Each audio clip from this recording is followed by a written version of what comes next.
If you're someone that made awesome progress as a beginner, but you've hit a plateau and you're not quite sure how to progress forwards, this is for you.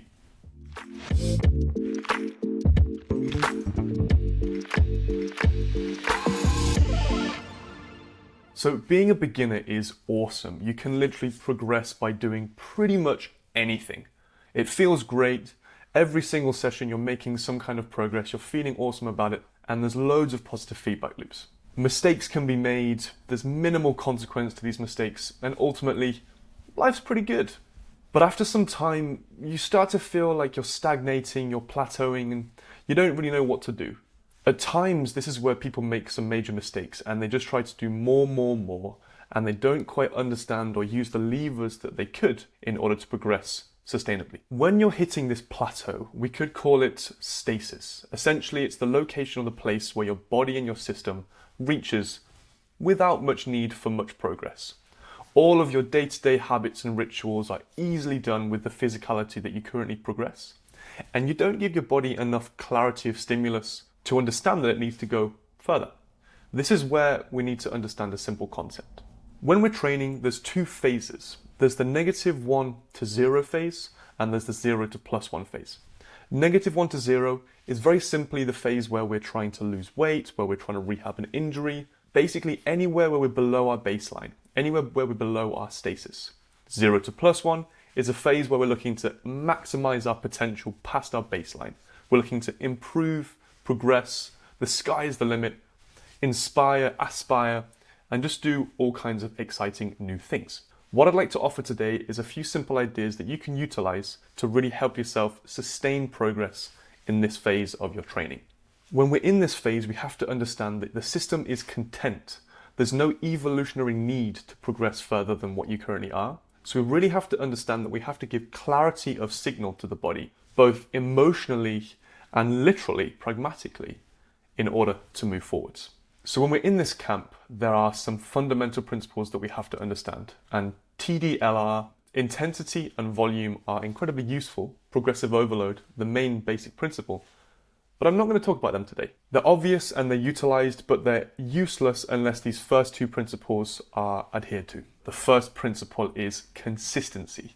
If you're not able to consistently adhere to a plan, a routine, a structure, you can manipulate variables all you want, but the volatility in your training means that your system won't have clarity of signal in order to adapt. So it's more likely it will stay in its 0, in its stasis.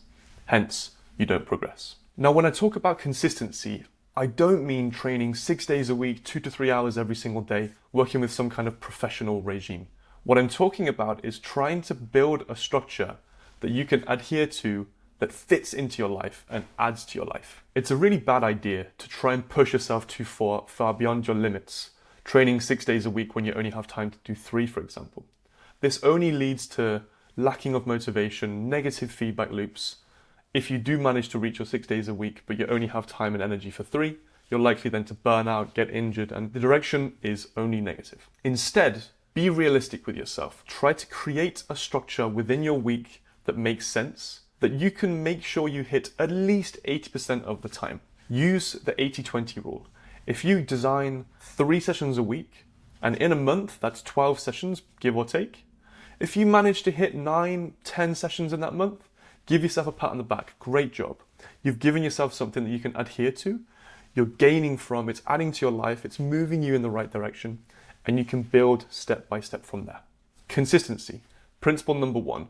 Make it relevant to your life, be consistent with what you can do with what you have, and reap the rewards long term in a sustainable fashion. This positive feedback loop of success is exactly what you need, and this is what's going to provide long-term motivation by habitualizing your practice, your physicality, into your days, your weeks, and your months, and ultimately the rest of your life. Principle number 2 is clarity, or we could call this intent. This is incredibly important because it sits at the very how we do everything. Usually what we find with beginners is there is a lack of understanding of what they're doing and why. Luckily, usually, things just work because the body has to try and find this baseline. But once we're moving past this and towards this aspirational realm, we really have to get clear about the things we're doing, how we're doing them, and why we're doing them.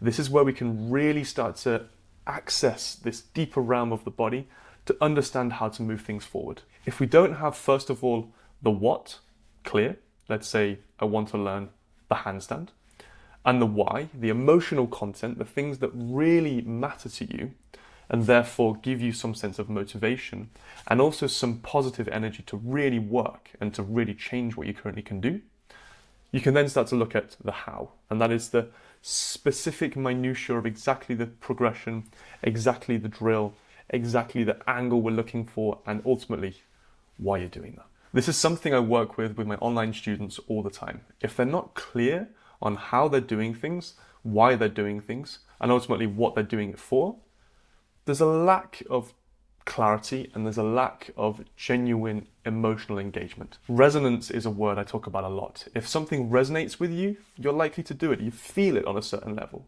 If something doesn't resonate, it's unlikely, you're going to stick to it. So once you've got yourself a nice consistent routine that matches your lifestyle, your wants and your needs and your resources, and you're clear on your intent, that's when you can start to really look at manipulating your metrics, the intensity, the volume, the frequency, the training cycle, the weekly regime. All of this stuff is great. But you must hit the 2 C's before you even think about this. Keep it simple to begin with, and then look at changing other leverages. Again, reflect on what you want, why you want it, and then ultimately how you're going to do that. This will be a really great recipe for your long-term progress moving forward. The 2 C's are fundamental. When I'm working with online students, I talk about the 3 C's. The third C being communication and collaboration. There has to be a two-way street of communication to help the student push forward. If you're working by yourself, try to film yourself, get some feedback, and ultimately a collaborative kind of objective aspect. Anything like this will really help you move forward in your practice. Let me know in the comments your goals, how you're trying to get them, and let's see if we can help each other figure things out. Again, thanks so much for watching. Please like, comment, subscribe, send it to your friends and family, anyone that might find this useful. Visit my website if you'd like coaching. Otherwise, keep figuring things out.